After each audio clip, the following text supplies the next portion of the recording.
बहुत दूर एक शहर था। नाम था म्याऊं नगर। यहाँ जानवर सिर्फ खड़े होकर बात नहीं करते थे, वो खाना भी बनाते थे, और वो भी ऐसा कि इंसान उंगलियां चाटते रह जाए।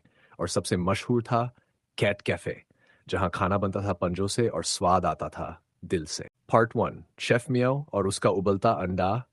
मुख्य रसोइया थी एक शानदार नारंगी बिल्ली।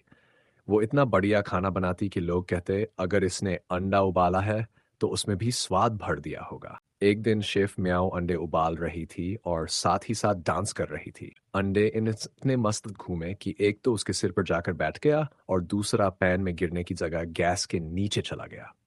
बोली, अगर खाना गिरा नहीं तो खाना बना ही नहीं। पिज्जा महारानी की जीत। फिर एंट्री हुई उसकी छोटी बहन बिल्लोनी म्याओ। सफेद शेफ ड्रेस, बड़ी बड़ी आंखें और हाथ में पिज्जा का टुकड़ा। जैसे ही घुसी बोली, मैं सिर्फ पिज्जा नहीं बनाती, मैं पिज्जा उठा के जीत भी लेती हूँ। उसने स्पेगेटी के साथ ऐसा पिज्जा बनाया कि पूरा कैफे खुशबू से गूंज गया। लेकिन एक गलती कर बैठी। पिज्जा ऊपर उठाया और कहा, ये लो सबसे चीजी बाइट। पर पिज्जा उसके खुद के चेहरे पर चिपक गया। सब बोले, वाह, पहली शेफ जो खुद अपने पिज्जा से हार गई। उप्स, वेटर बिल्लू की बर्बादी वाली सर्विस।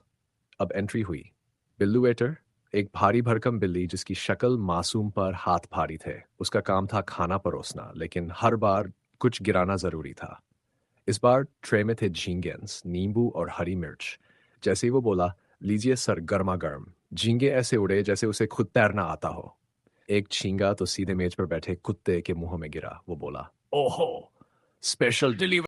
इतनी सा गिरावट के बाद कैफे का मालिक बूढ़ा कुत्ता ब्राउन साहब बोला, तुम तीनों मिलकर ही एक दिन मेरा पूरा कैफे उड़ा दोगे। लेकिन तभी अचानक बाहर 20 नए ग्राहक आ गए, जो भूखे भी थे और उत्साहित भी। तीनों बिल्लियां फटाफट जुट गईं। शेफ म्याओ ने फटाफट आमलेट घुमा डाले। बिल्लोनी म्याओ ने पिज्जा स्लाइस फ्लाइंग स्टाइल में सर्व किया और बिल्लू वेटर ने झींगे नहीं गिराए। हाँ, पहली बार। The grand ending. दिन खत्म हुआ। सब ग्राहक पेट पर कर बोले, इतना खाया नहीं, हमसे ज्यादा है। अगले दिन कैफे के बाहर बोर्ड लगा था, यहाँ सिर्फ खाना नहीं, कॉमेडी सर्व की जाती है।